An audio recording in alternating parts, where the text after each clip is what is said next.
Hello, everyone, and welcome to our weekly discussion series that's hosted by the Chaldean Cultural Center in collaboration with U of M Detroit Center, Unique Voices in Films, and CMN TV.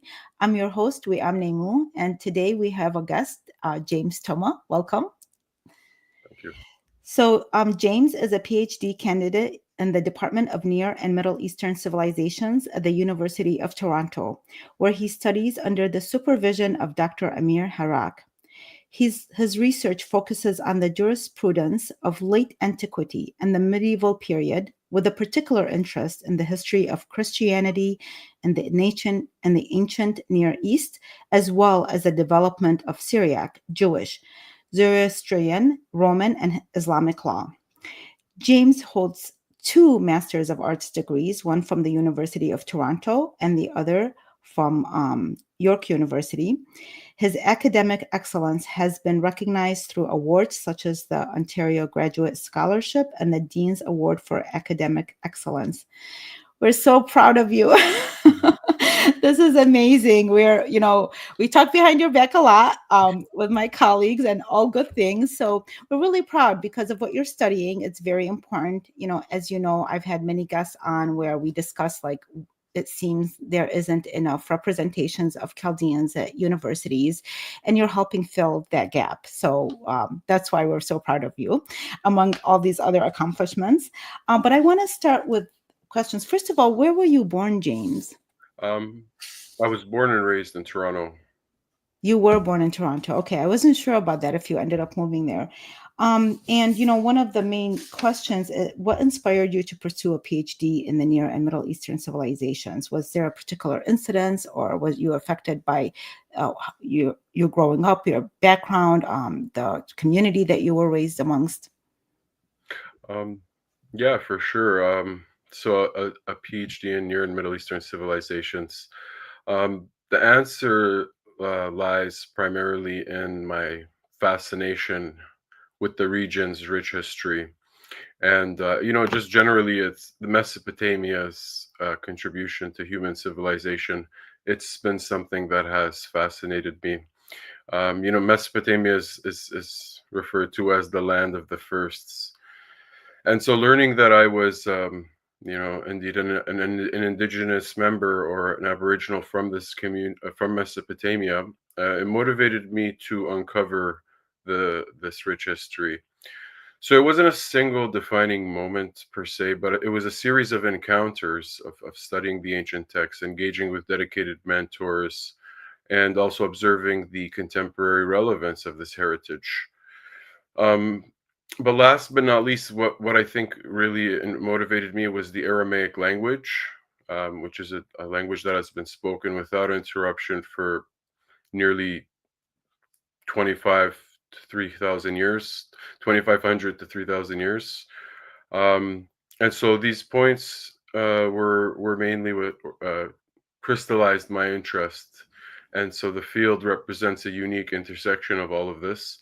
And I felt compelled to contribute meaningfully to it, and understanding this and appreciating it. So you've had a lot of papers published, including the Mesopotamian Christian community and its leadership during the First and Second Islamic Civil Wars. Can you give us some insights that you can share about this period?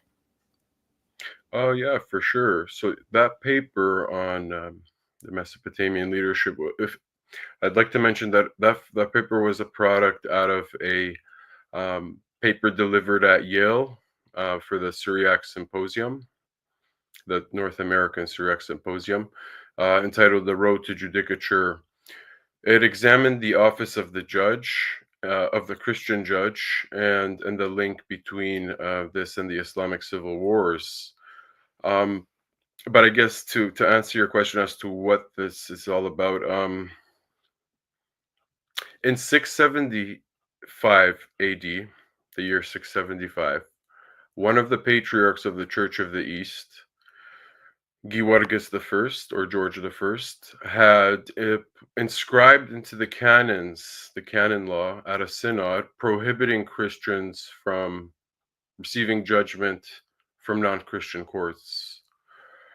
and so basically to see a non-Christian. So I tested the canon of George by asking if the law and the letter and the law and practice are in fact aligned. And as it turns out, they were. So this paper, it fills in a void in contemporary scholarship, primarily because we oftentimes approach Islamic history or just Middle Eastern history, um, not looking at the indigenous sources for the first and second Islamic civil war or other events. So the Christian population formed roughly 80% of the population at this time, of the Christians during the first and second civil wars. So I thought I'd ask, well, what's happening during a civil war with 80% of the population?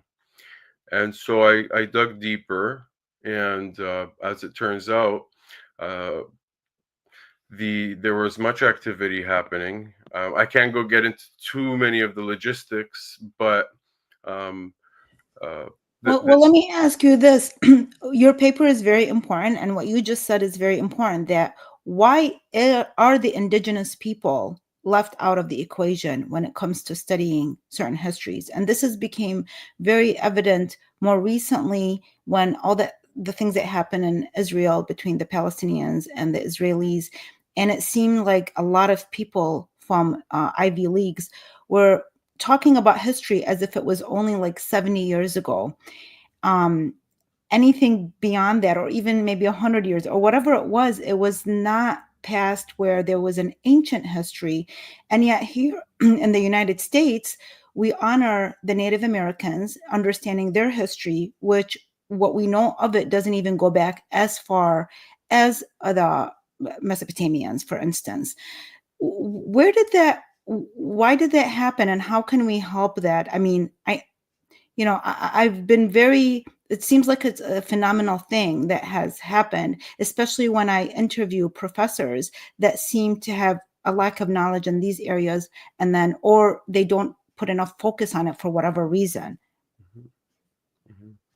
Well, yes, it's essentially comes down to the historiography and which set of sources that you will look at for assessing the narrative. When it comes to the tradition here with the Christian Mesopotamian Christians, um, we'd be very surprised to figure out or to understand what's happening, um, that we probably wouldn't assume otherwise. But to get back, so in a nutshell, it depends on which lens of the sources you're looking at. I mean, for this Mesopotamian Christian community, we have um, we find that there's a resistance, there's a Christian protest that occurs, and it's between the Christians and the Caliph. And what I argue is there's a negotiation and a renegotiation of boundaries taking place, but it reaches a climax where by the end of the Second Islamic Civil War, the Fitna, uh, there was a prohibition for the election of a patriarch for 20 years, and that led the Christians.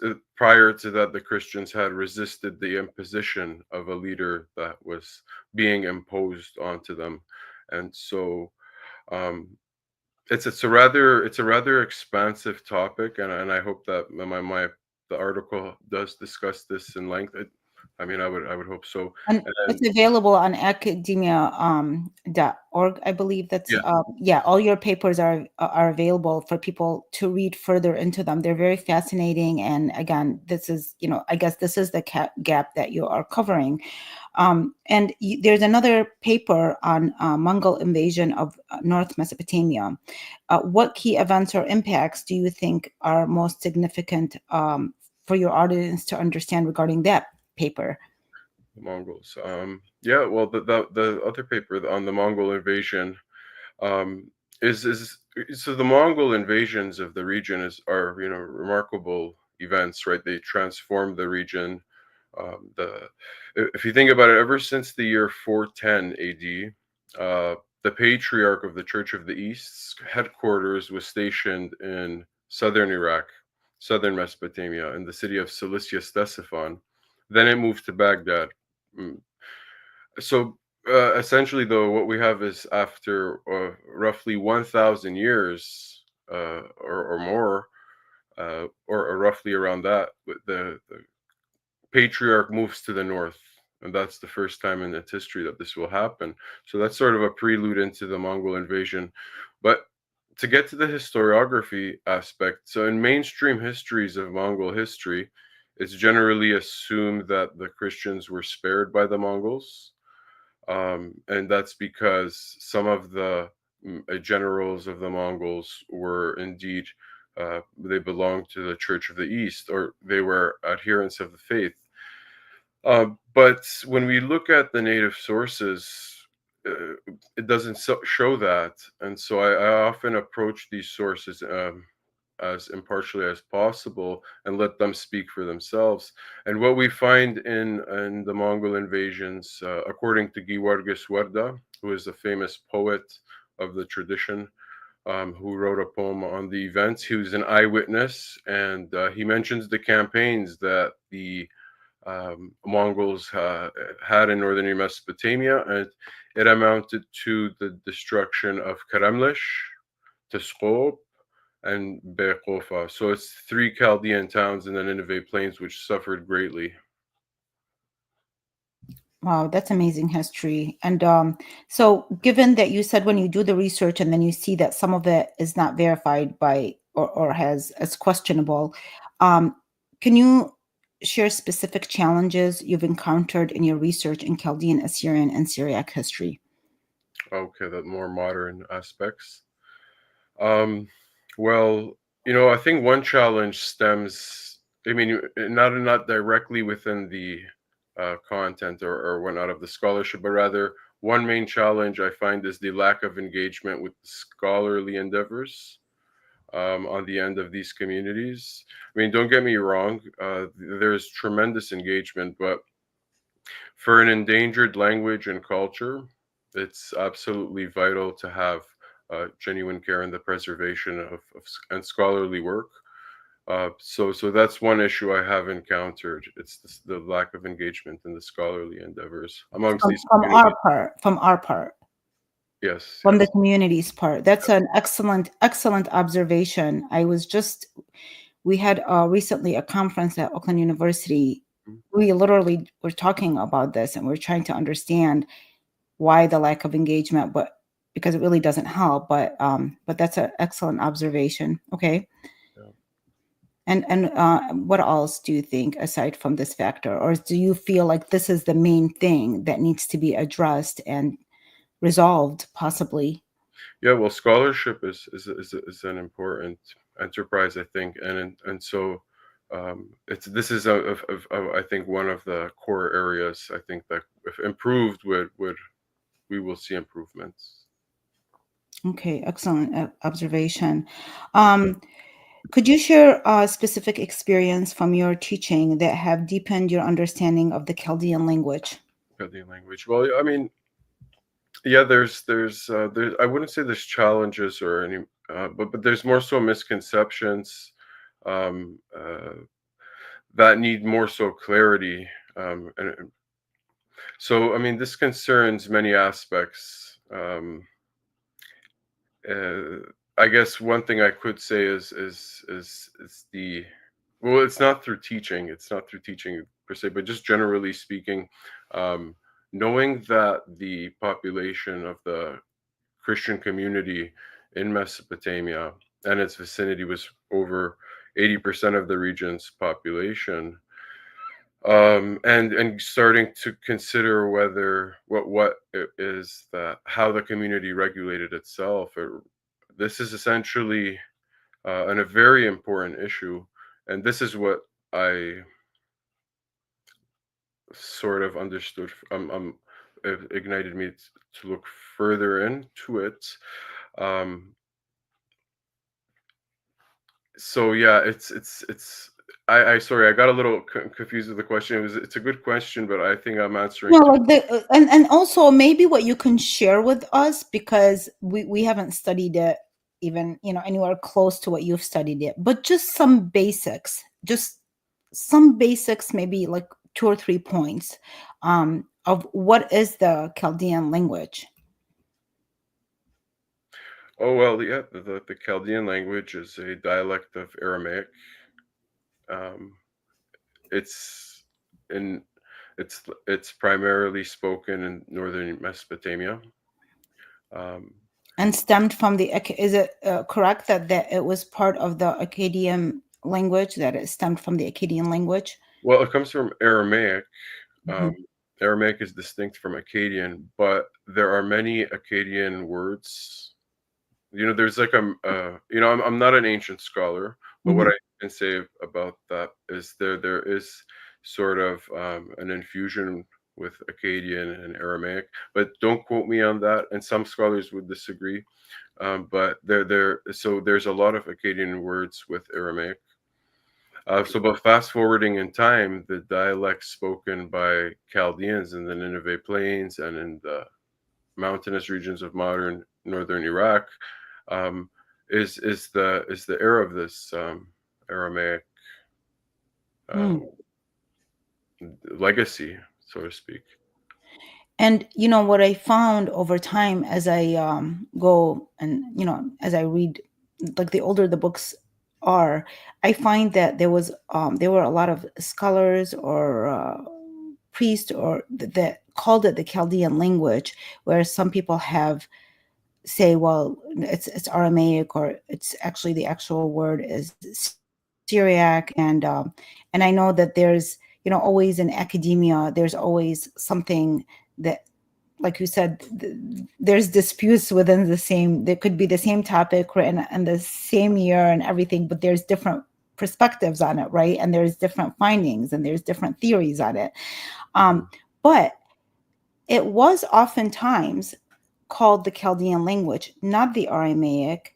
And that's another thing that I think people, Chaldeans, are trying to figure out, that when it was called Chaldean, is it because it just, again, just like the Chaldeans were at one point called Babylonians and vice versa, where it became interchangeable? Is that the reason that might have occurred? I mean, I see where you're coming from, but I don't think it's entirely the same. Um, uh, there's a difference between what um, uh, you know the community would call it versus what not the outsiders would call it, and I mean outsiders by those not in the direct boundaries of the region.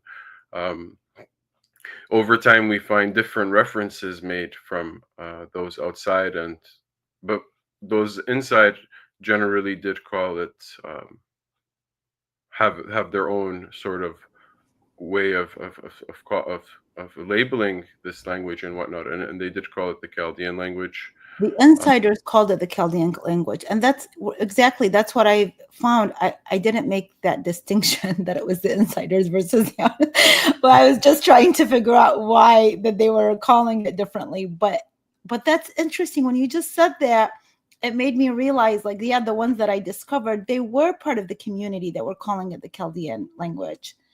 yeah, like I mean, there's the famous dictionary by Menna's dictionary. It's Chaldean to Arabic, Uh-huh. and that's him calling it that. And Paul Bijan and from the 1880s, the same thing. And so there's a distinction between, I guess, inside and outside. And I don't mean that in a segregational manner, but rather their worldview and how they perceive it and what they call it. Sometimes Right. it's distinct.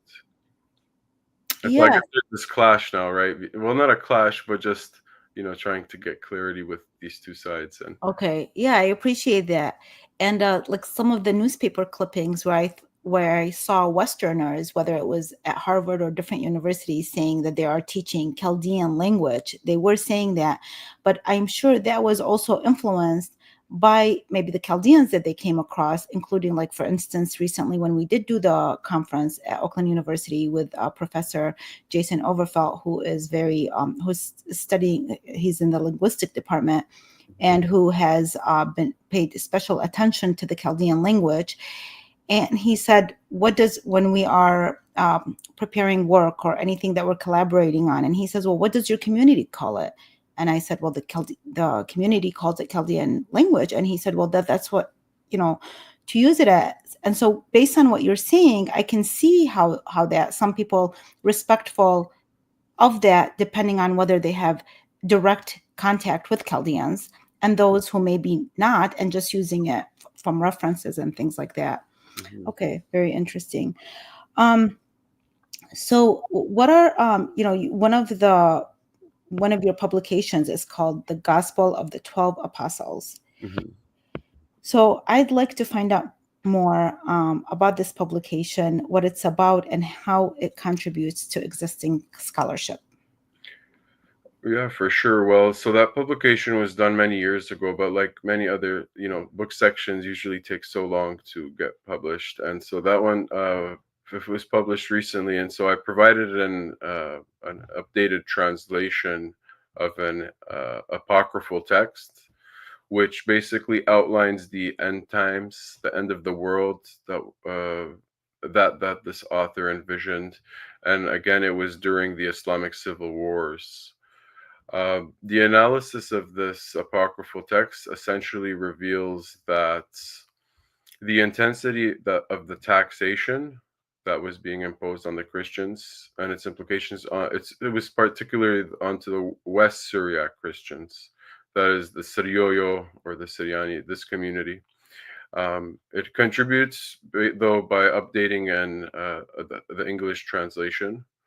Um, Along with addressing the modern concerns in scholarship, whatever is available on it, and to essentially outline my findings there. And so, in my findings, we see that the Gospel of the 12 Apostles was intended to reproach apostates from converting to Islam.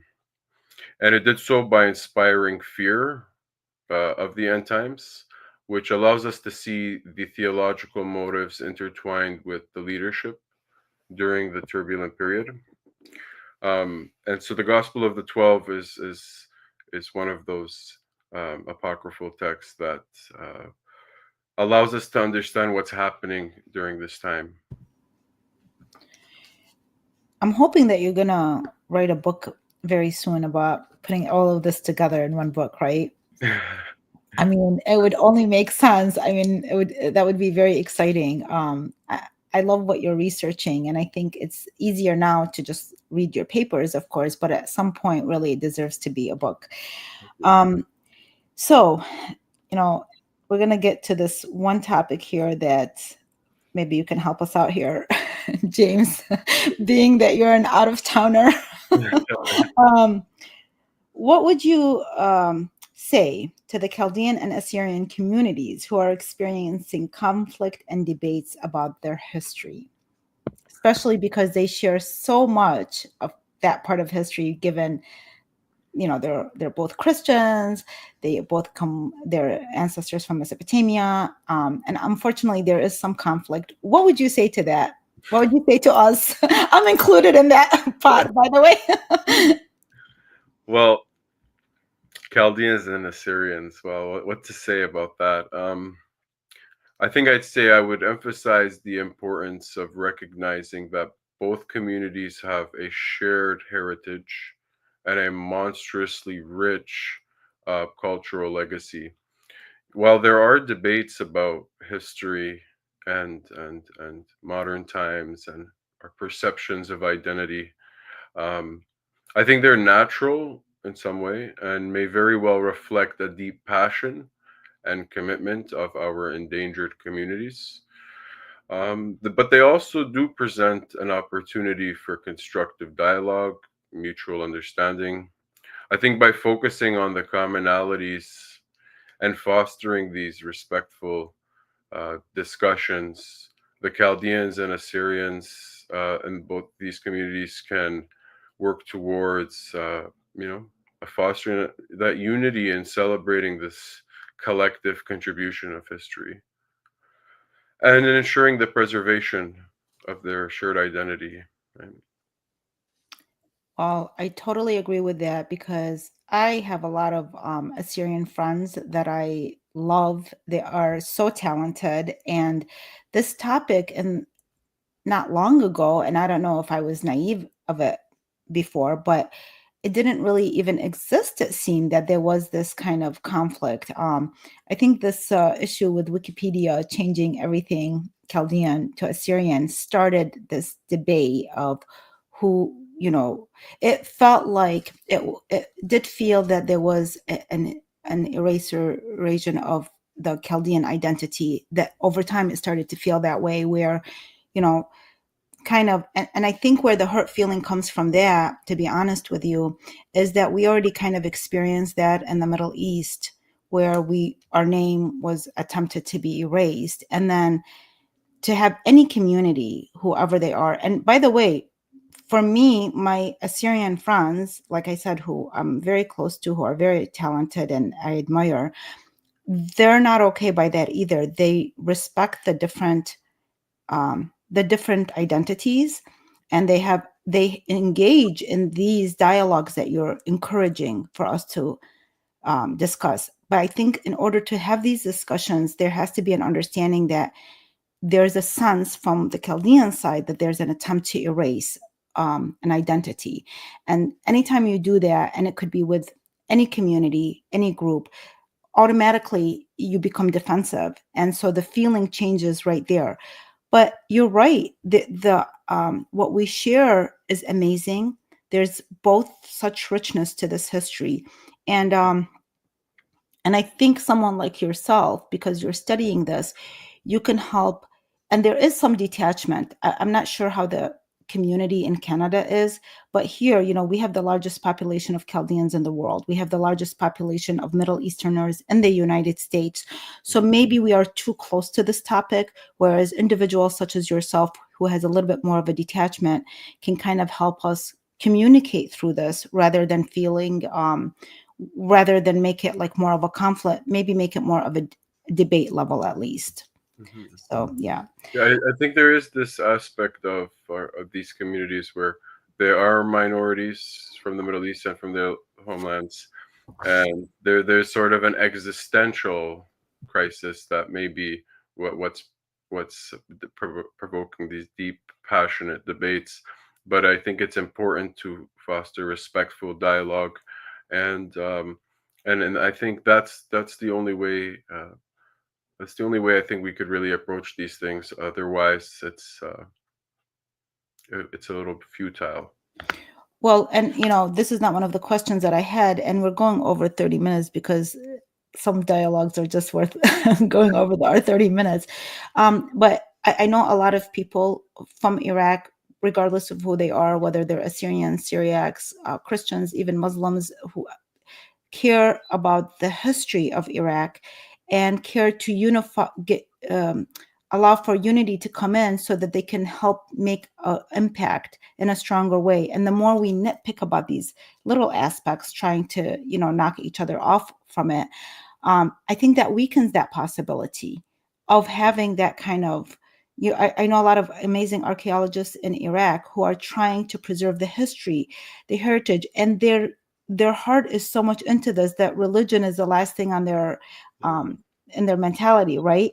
Those are going to be part of the future that can make a difference. We can even work with them to help empower them to do the things that is good for our communities, as preserving our heritage. So it's got so much wonderful aspects on a broader scale if we were to do that, and not just within our community here on a local level. So I'd like to know, what are you currently working on? I know sometimes you share some of the things that you're working on, which I think are really brilliant. And but what are you working on right now? What should we look for?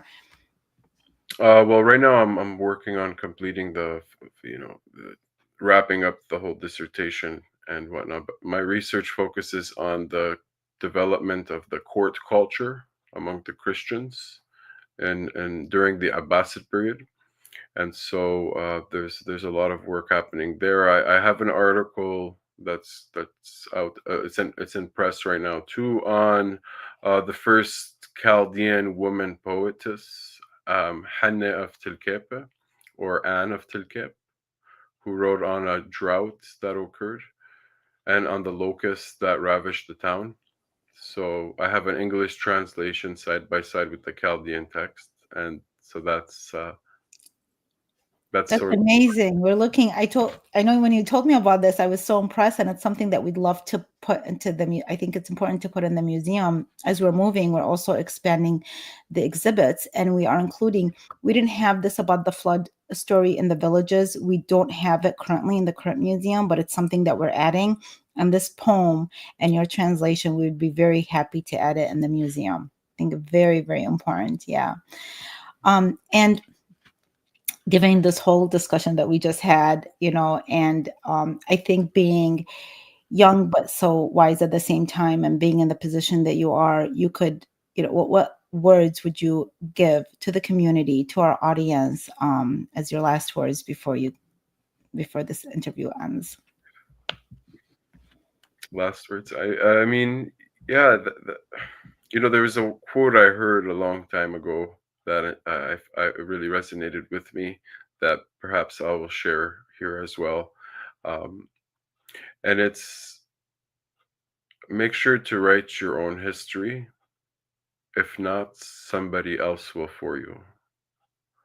And so, as Chaldeans today, or Christians of the Middle East, or just general, being from these communities, it's important to take ownership of our history, of our sources, of our taking care of our sources, and I mean, for me, maybe I'm biased here, but most importantly, scholarship. It's an important task. So yeah, that's what I would say. Okay, I can't leave you at this point here. I have one more question. It does baffle me a little bit. We are an amazing community. We're wealthy in so many ways, and I'm not just talking financially, although there is great wealth financially. But there is missing piece in this area, writing our stories, paying attention to that, even supporting that, right? Preserving the language, the very things that I think one of the main reason I accepted the job at the Chaldean Cultural Center is knowing the importance of that. But I see that what is it about our community? Again, given that you're born here, I think people that sometimes Westerners or the younger generation has a better observation. What holds us back from giving more value to something like this, which other communities I've noticed, whether it's the Jewish community, the Arab American community, and others, I feel like have given a little bit more attention. What do you think is preventing us from? What can we do to make a difference, even on a small scale? Because even the smallest thing matters. But if you can talk a little bit about that, please, James. For sure. You see, there's, in many other communities, there's a state, right? And so states and funds, and these all have implications, and so it's there are some issues with our community in terms of a state and funds that will be going to academic endeavors. But how we could improve is to focus on these things. So focusing on, making contributions to places like academia, where there will be a significant impact.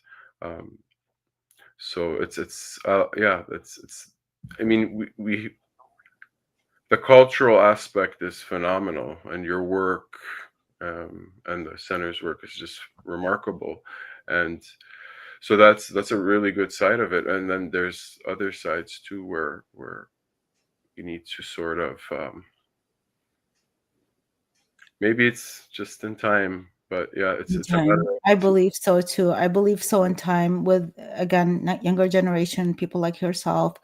And all we could do is what we're doing right now, which is provide the space and provide inspiration dialogues to share with the people. And, we leave the rest to God, right? For sure. Yeah. Yes. Okay. Thank you so much, James. Thank you. It's been wonderful talking with you. And please make sure to knock on our doors the next time you're in town. Okay. You're welcome. Thank you so much. Thank you. Thank you, everybody, for watching. I know you really loved this based on the people's comments. They love this interview. Thank you. Have a great day, everybody. Bye-bye.